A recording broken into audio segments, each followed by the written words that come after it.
Muy buenas tardes a todos. Con algunos ya nos hemos saludado durante el break o al inicio, pero bueno, formalmente agradecerles la presencia de todos. Me sumo en ese sentido a lo que ha dicho Alberto y poner en valor estos espacios de discusión con motivo del centenario de la Constitución de Mendoza. La verdad que siempre que tengo oportunidad de hablar sobre el tema, digo que cuando uno celebra lo hace porque está festejando algo. Y la verdad que festejo los 100 años de la Constitución porque fue, yo diría, una muy buena expresión y una muy buena síntesis de la Mendoza que era y de la Mendoza que venía. Hace 100 años atrás, de algún modo se presentaba este instrumento jurídico, político, fundamental para los mendocinos, para la provincia de Mendoza, como una síntesis entre ese civitismo que finalizaba y el lencinismo que aparecía, ¿no? Es decir, como un verdadero programa de Estado en donde la verdad que no voy a decir algo diferente en cuanto a que ha habido unanimidad en destacar de esta Constitución, digamos, la calidad técnica de este instrumento y el notable progresismo político del que dio nota Mendoza con su sanción. La verdad que en ese sentido genera una gran responsabilidad para todos los mendocinos cuando se promueven estos espacios de repensar seriamente, de algún modo, la Constitución que queremos y que queremos no solo para el hoy, sino teniendo en cuenta de dónde venimos y hacia dónde queremos ir, poder formular todas estas propuestas. Y me permito hacer un comentario antes de pasar al tema en concreto. Hace un rato hablaba con Alicia poniendo en valor esto de la participación ampliada, ¿no? del gobierno abierto, y le decía que de algún modo se han intentado en Mendoza en anteriores oportunidades generar estos espacios.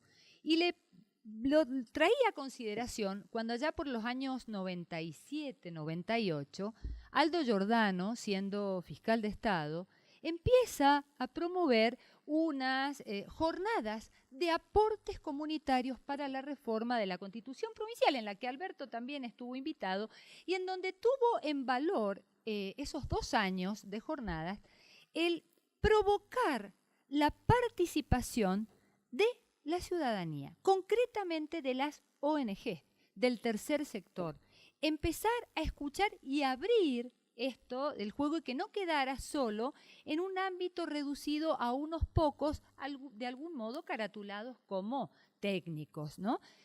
Interesantísimo el ejercicio. Bueno, después pasó lo que de algún modo hemos comentado, es decir, sabemos que de los resultados electorales que se han dado en Mendoza en materia de reforma de la Constitución, salvo la mayoría que vino de la mano de las enmiendas, excepto los últimos 2 que se intentaron, que fue la reforma del 221 y la reforma del 198 para ponerle coto a la reelección indeterminada o indefinida de los intendentes, el resto de las enmiendas tuvo su buen resultado, pero en el caso de las reformas amplias, tanto que fuere una reforma total o una reforma parcial, pero con una mirada y una discusión más amplia, no han prosperado. Y sí pongo en valor este antecedente para enlazarlo con la importancia de que como ciudadanos nos involucremos en la cosa pública y mucho más compromiso desde el ámbito de las universidades, donde creo que nuestra obligación y en este sentido nuestra responsabilidad para generar estos espacios y para hacer estos aportes es mucho más, digamos, se redobla, es más importante. Respecto de, todavía no ese, respecto del, Ezequiel me va a ayudar, son 4 filminas nada más, porque la verdad que no me gusta generar un efecto muy distractor con las, pero que sí que sea un recurso que nos ayude. Respecto del tema que queremos compartir con Ezequiel, lo mío va a ser con una mirada un poquito más general o amplia, y él va a bajar específicamente a alguno de los órganos. La verdad que también tengo que hacer un chiquitín de mirada retrospectiva para entender el diseño actual y de algún modo proponer los cambios que estimamos pertinentes. ¿Y por qué lo digo? Porque en estas notas de avanzada que tuvo nuestra Constitución, en estas notas de progresismo político, estuvo esta obsesión, podríamos decir, que se plantea desde el derecho constitucional, que es limitar al poder. ¿Por qué?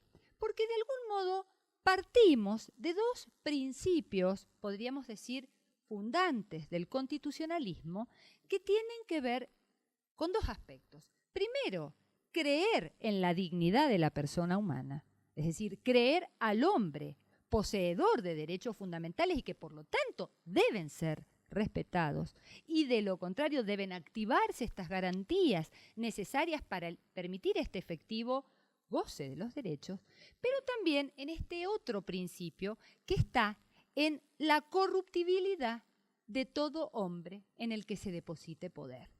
Esto de que, bueno, la verdad que si el poder corrompe, el poder absoluto corrompe absolutamente. Entonces, buscar mecanismos de limitar al poder, de ponerle coto a este poder, pero no por el solo hecho de querer simplemente limitarlo, sino que es limitarlo en resguardo de nuestros derechos, limitarlos en resguardo de nuestras garantías. Es decir, no perder el norte en esto. De allí que el constitucionalismo, y en esto el derecho público constitucional argentino como el derecho público constitucional mendocino, no está fuera de estos carriles. Tienen que ver en cómo, de algún modo, más allá de todas estas secciones o partes que en la Constitución están presentes para el reconocimiento de nuestros derechos y las garantías que tienden a serlos efectivos frente a la mínima o posible afectación de los mismos, también entender cómo pongo en caja al poder. Cuando digo cómo lo pongo en caja, es cómo lo limito, porque en ese desborde es donde también se producen situaciones abusivas hacia nuestros derechos. Desde ese entendimiento, vamos ese a la primera, es un solo, ahí está, ese solo, ese solo, ahí está. Desde ese entendimiento me parecía importante, y esto ya lo he dicho o lo he comentado, a lo mejor si alguno me lo ha escuchado, entender que esta división del poder, del que de algún modo siempre aludimos a Montesquieu y este concepto de división del poder, en realidad, a la hora de quedar plasmado en nuestra Constitución Nacional y que no escapa en ese formato o molde liberal de la Constitución, de la primera Constitución de Mendoza, que fue en 1854, y que de algún modo se fue trasladando aún con las posteriores reformas, lo cierto es que esta concepción de Montesquieu no es la que está presente en nuestro sistema. ¿Por qué?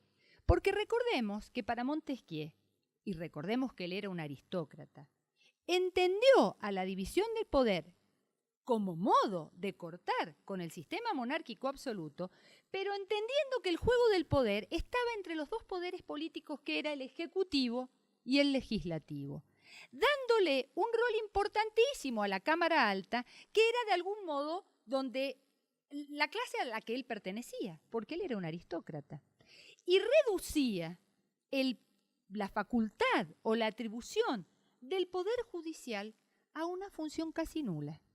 ¿Por qué? Porque le daba esta mera función de aplicadores de la letra de la ley. Y entonces, el concepto real de la división del poder, en esta concepción, tenía que ver con tres poderes, porque uno estaba reducido prácticamente a una función de mera aplicación. Y el juego se daba entonces entre el Ejecutivo y las dos cámaras, alta y baja, del Legislativo. ¿Qué pasa?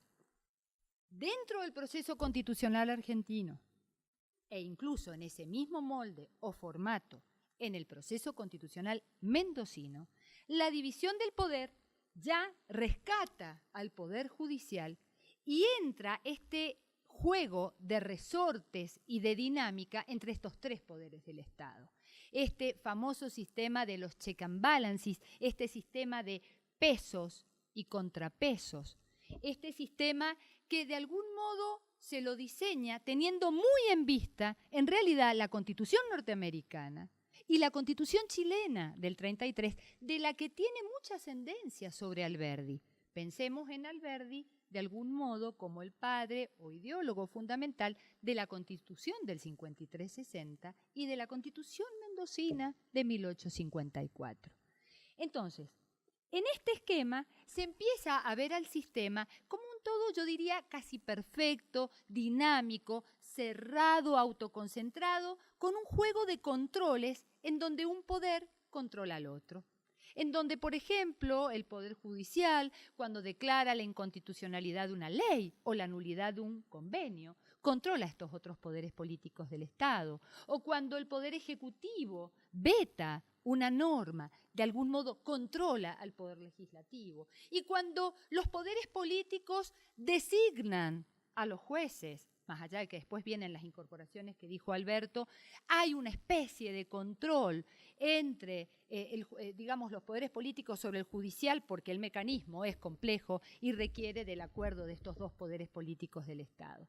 De algún modo empieza a verse como este juego perfecto.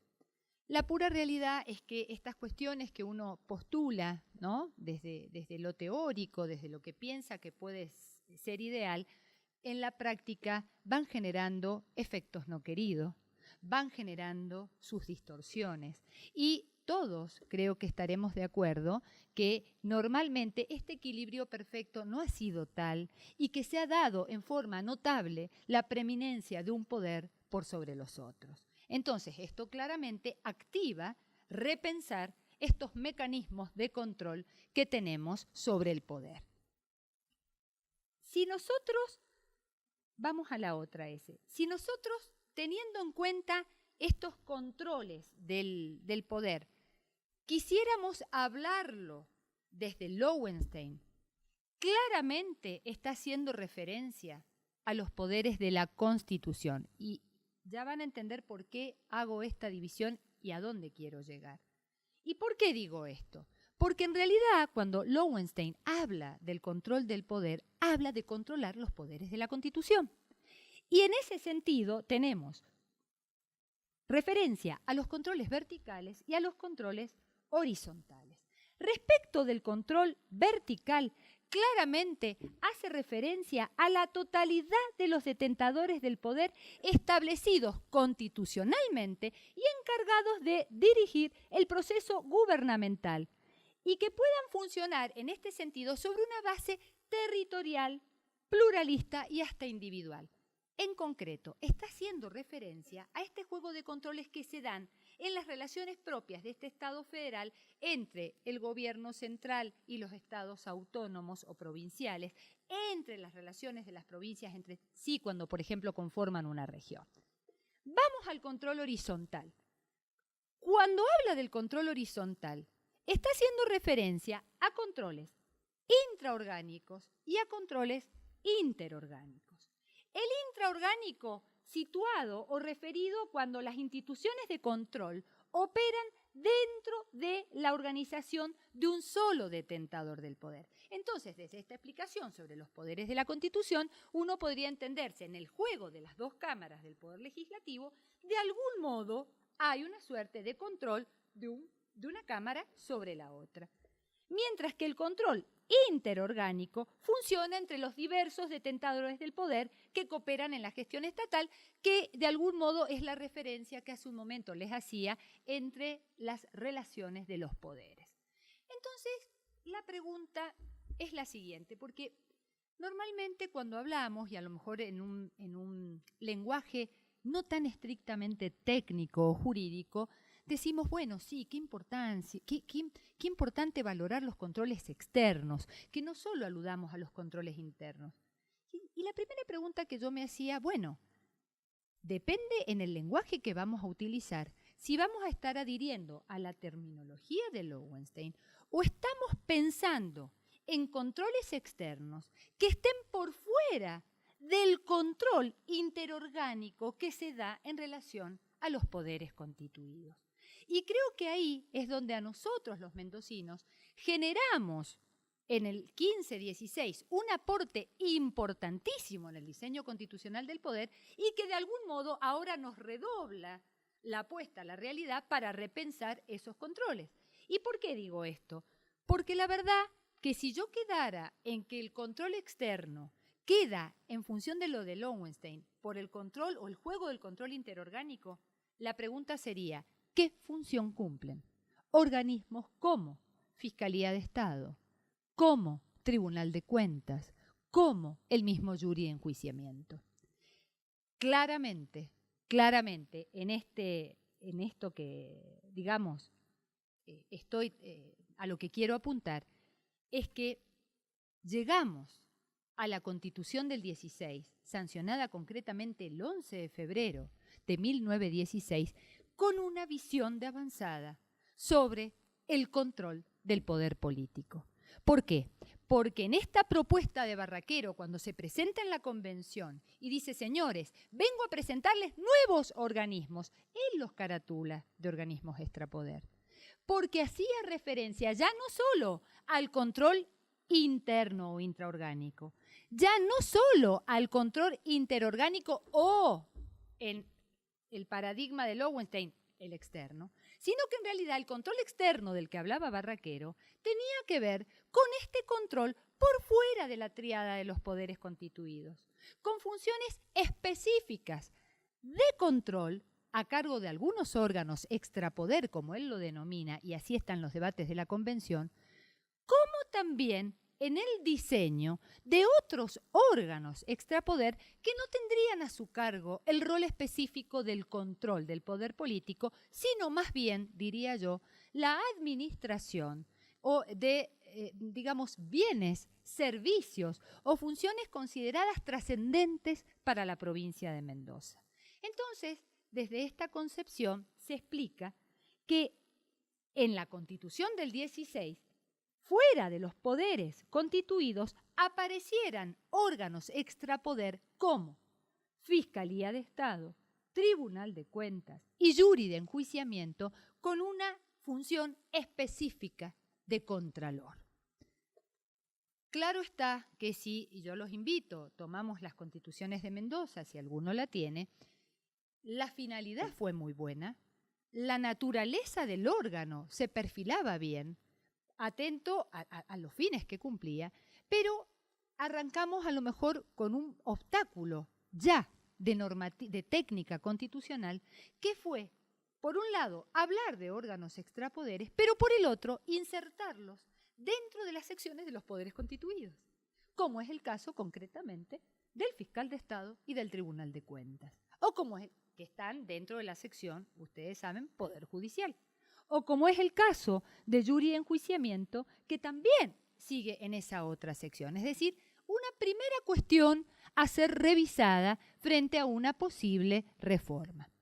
¿Qué pasa? Si sumamos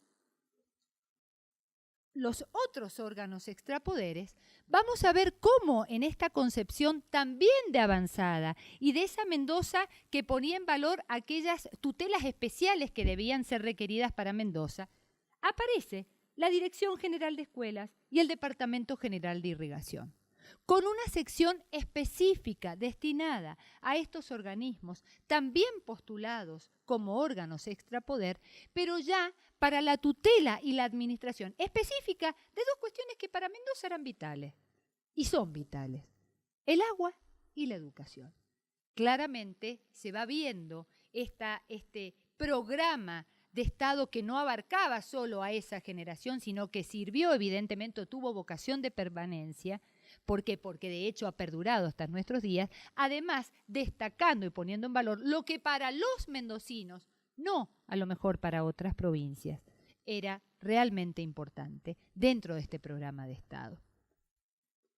A su vez, se suma otro grupo más en este estudio que hemos realizado.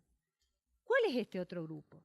Otros órganos que él también postula como órganos extrapoder, pero que, la verdad, nosotros los repensamos como funcionarios de la administración. Hago referencia al tesorero de la provincia, hago referencia al contador general de la provincia y también hago referencia a la asesoría de gobierno, que si bien son órganos que han tenido hasta el momento y tienen en la Constitución vigente calidades especiales de acceso, designación también especial, también esta permanencia y esta inamovilidad en el cargo por, de algún modo, traerle estas prerrogativas que vienen del Poder Judicial, pero que lo cierto es que entendemos, se dan o se postulan como funcionarios de la administración, en donde les cabe, y esto lo hemos hablado varias veces desde la cátedra, la posibilidad que tiene el gobernador de la provincia de hacer efectiva esta facultad conferida en el artículo 128, inciso 22 de la provincia, que es la posibilidad de que pueda removerlo el Ejecutivo, está bien, dando cuenta después al Senado, pero dentro de estas facultades que tiene el gobernador. Creo que ante este esquema, que es el esquema vigente, claramente empiezan a generarnos cuestiones o nos interpelan diversos aspectos. El primero, como les dije hace un momento, tiene que ver con que de concretarse una reforma, repensemos en primer lugar su ubicación constitucional, para que sea más afín a la naturaleza del órgano y a los fines que persigue. Quizá una sección, si se mantiene el criterio de secciones en la Constitución de Mendoza, bajo el título órganos de control, perfectamente podrían quedar incluidos en ese título la Fiscalía de Estado, el Tribunal de Cuentas, el mismo jury de enjuiciamiento, a lo que adhiero a las consideraciones o revisiones que debemos hacer en este instituto y sobre todo en función de la ley vigente, que es la 4970, que en la práctica, si bien fue un buen instrumento legislativo en cuanto a la intención, en la práctica no ha dado los mejores resultados. Y en la práctica también ha dejado a la Corte como órgano de gobierno de algún modo muy limitada en la acción de superintendencia sobre los jueces, porque la verdad que no podemos poner más que un apercibimiento. Y el resto, suspensiones o destituciones, pasan al mecanismo de un jury que es lento en sus tratamientos, que no ha sido el más, digamos, tanto por sus composiciones como por los propios mecanismos dispuestos. O sea, creo que realmente también hay que revisarlo. Y esto me permite también poner en valor otra cuestión. Hace un rato yo decía, frente a un comentario, que bueno, tenemos que ver cómo se va a comportar de avanzarse en este proceso el electorado mendocino. Pero creo que todos estos espacios y todas estas reflexiones, de algún modo, ponen en valor, ponen sobre la mesa temas que deben ser revisados y discutidos y que muchos de ellos, aún de no concretarse una reforma constitucional, van a poder o pueden ser abordados si hay voluntad política para ello. Concretamente, el caso del jury de enjuiciamiento es un caso puntual, porque bastaría la revisión de la ley 4970 para hacer un mecanismo más ágil, más eficiente y que cumpla mejor con su finalidad. Eso sería posible. También creo que dentro de estos órganos extrapoder, no digo a lo mejor en todos, pero sí lo largo como modo de discusión, podemos repensar el tema de la temporalidad. Quizá sin quitarles estas garantías de inamovilidad por estas altas condiciones exigidas para su acceso, en la medida que dure su buena conducta y el buen desempeño, pero esta garantía ponerla dentro de los límites de la temporalidad. Cuando hablábamos con Ezequiel, decía, bueno, a ver, si tuviéramos que repensar, ¿cuál podría ser ese plazo? Hace un rato Lucas hablaba de 9 años. Bueno, la verdad que yo pensaba en 10 años, entendiendo dentro de esos 10 años como un periodo en el que, de abordarse todas situaciones hipotéticas, es todo un ejercicio de cómo avanzaríamos, de abordarse la cuestión de la reelección, de aprobarse la reelección, y estamos con periodos de 4 años, quizás 10 años, está hablando de 2 periodos y medio que pueden o no coincidir con estas mismas fuerzas políticas gobernantes y le darían la entidad interesante a este órgano extrapoder en la función de control con un tiempo suficiente de gestión, porque también cuando el tiempo es tan breve, las posibilidades de acción se acotan y también de ver los frutos, ¿no? Entonces, con un tiempo razonable de gestión y sin que necesariamente tenga que coincidir con las fuerzas políticas gobernantes. Y ahí viene una Tercera cuestión que también quiero poner en discusión. Sobre esto volvemos enseguida, lo que sigue. Volvemos enseguida sobre esto. Lo que sigue. Y es una cita, les aclaro que tiene un error y ya se los voy a aclarar, no la lean textual, no está bien copiada. Una cita de Bertrand de Jouvenel, que dice lo siguiente: el poder detendrá efectivamente al poder si cada una de las instituciones coincide con una distinta fuerza existente en la sociedad. Pero no sucederá, me he comido el no, les aclaro que es importantísimo, pero no sucederá si todas emanan de una misma fuerza social y yo agrego, y política. ¿Qué quiere decir esto? Y para hacer algún tipo de traducción.